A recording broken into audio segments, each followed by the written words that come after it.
और इस वक्त आ रही है खबर सीहोर से, जहां कुबेश्वर धाम में भगदड़ मच गई है। इस भगदड़ में 2 महिलाओं की मौत की खबर है। पंडित प्रदीप मिश्रा के कुबेश्वर धाम में यह हादसा हुआ है। एक महिला की हालत गंभीर है। कांवड़ यात्रा में शामिल होने के लिए श्रद्धालु पहुंचे थे। बुधवार को निकाली जानी है कांवड़ यात्रा। इस वक्त की बड़ी खबर सीहोर में कथावाचक पंडित प्रदीप मिश्रा के कुबेश्वर धाम में भगदड़ की खबर सामने आ रही है, जिसमें 2 महिलाओं की मौत हो गई है, जबकि एक महिला की हालत गंभीर बताई जा रही है। ये सभी कांवड़ यात्रा में शामिल होने के लिए आए थे। कपिल सूर्यवंशी इस खबर पर ज्यादा जानकारी के साथ हमारे साथ जुड़ रहे हैं। कपिल, क्या स्थिति है वहां पर? फिलहाल कहा जा रहा है कि भगदड़ मची थी, जिसके बाद 2 महिलाओं की जान चली गई और कुछ घायल भी हुए हैं। जी देखिए, यहाँ पर जो है 6 अगस्त को विशाल कांवड़ यात्रा निकलना है। पंडित प्रदीप मिश्रा शिवन नदी से जल लेकर कुबेश्वर धाम जाएंगे। उनके साथ लाखों श्रद्धालु भी रहेंगे।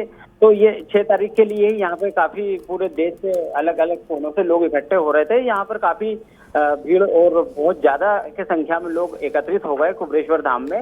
इससे यहाँ पर अफरा तफरी का माहौल बना, धक्का मुक्की। इसमें क्या है, 2 महिलाएं दब गई और उनके मौत हो गई है, जबकि एक महिला यहाँ काफी सीरियस है।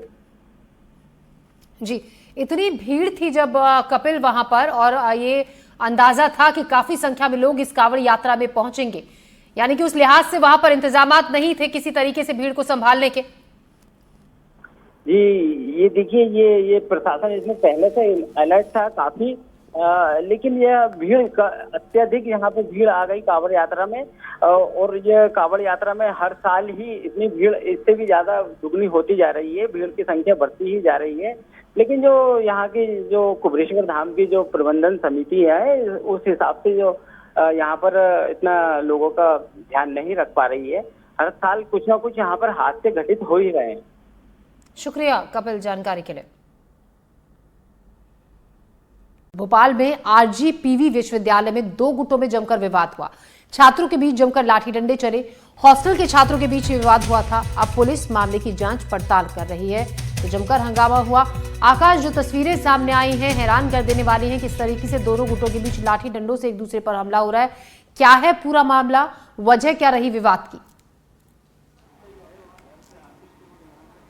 देखिए, अभी प्रारंभिक तौर पर ये जानकारी सामने आ रही है कि आपसी विवाद के चलते ये पूरा मारपीट का घटनाक्रम हुआ है, जिसका वीडियो भी सोशल मीडिया पर वायरल हो रहा है। आप वीडियो में साफ तौर पर देख सकते हैं कि किस तरीके से 2 गुटों में जो छात्र हैं वो भिड़ते हुए नजर आ रहे हैं। न सिर्फ लड़ाई हुई है, बल्कि यहाँ पर लाठी डंडे भी चले हैं। हालांकि विश्वविद्यालय प्रशासन ने अभी इस पर कोई साफ प्रतिक्रिया नहीं दी है, लेकिन दावा जरूर जो दावा है वो ये किया जा रहा है कि ये जो विवाद है वो किसी रैंकिंग का मसला नहीं है और ये आपसी विवाद है। हालांकि पुलिस भी इस मामले में इन्वॉल्व है, तो गांधीनगर पुलिस पूरे मामले की जांच पड़ताल कर रही है और जांच के बाद तस्वीरें साफ हो पाएंगी कि क्यों इतना बड़ा विवाद हुआ। लेकिन ऐसी तस्वीरें अगर किसी विश्वविद्यालय से, किसी कॉलेज से सामने आती है तो निश्चित तौर पर चिंताजनक है। ऐसे में छात्र जो दूर दराज से भोपाल या किसी अन्य शहर में किसी विश्वविद्यालय में पढ़ने के लिए पहुंचते हैं, उन्हें इस तरीके की क्रियाओं में लिप्त नहीं होना चाहिए।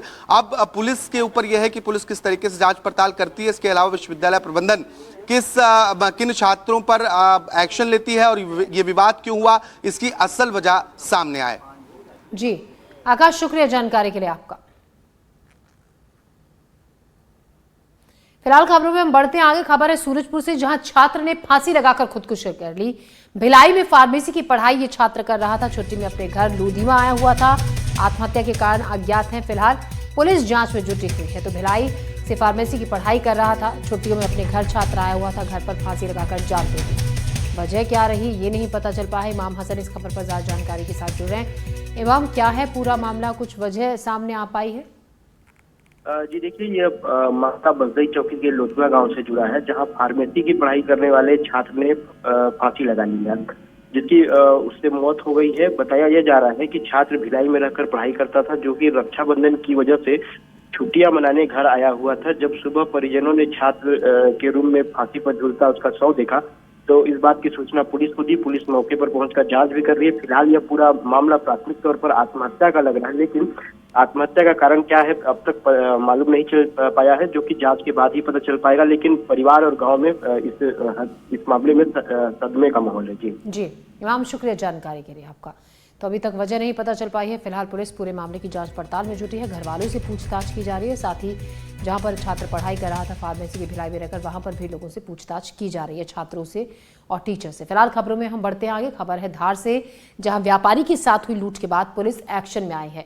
मौके पर पहुंचकर पुलिस ने निरीक्षण शुरू किया। आरोपी की पहचान के बाद कार्रवाई के निर्देश पुलिस ने दे दिए हैं और निरीक्षण के दौरान एसपी ने थाना परिसर का भी जायजा लिया। आरोपियों के जल्द ही गिरफ्तारी के निर्देश पुलिस की तरफ से दिए गए हैं। साबिर खान इस खबर पर ज्यादा जानकारी के साथ हमारे साथ जुड़ रहे हैं। साबिर, व्यापारी के साथ लूट हुई थी और लाखों की लूट बताया जा रहा है ये हुई थी, क्या जानकारी पुलिस के हाथ लगी है? जांच कहां तक पहुंची है? बिल्कुल, मैं आपको बता दूं कि पिछले दिनों धार जिले के राजगढ़ के क्षेत्र में अमोलिया में जो है एक लूट की घटना की वारदात को अंजाम दिया गया था, जिसके बाद इस लूट की गंभीरता को देखते हुए धार एसपी ने जो है उस एसडीओपी सहित थाना प्रभारी और साइबर की टीम ने अज्ञात आरोपियों को जल्द पहचान कर कड़ी कार्रवाई के निर्देश दिए। इस निरीक्षण के दौरान एसपी ने सारे थाना परिसर मलखान हवलात की जो व्यवस्था है उसका भी साथ में जायजा ली और पेट्रोलिंग की भी बात कही है, जिससे इस तरह के अपराधों पे अंकुश लगाया जा सके। जी साबिर, शुक्रिया जानकारी के लिए आपका। तो पुलिस जांच पड़ताल में जुटी हुई है। आगे निरीक्षण किया गया है पूरे इलाके का और जल्द ही आरोपी की गिरफ्तारी की बात भी पुलिस कह रही है।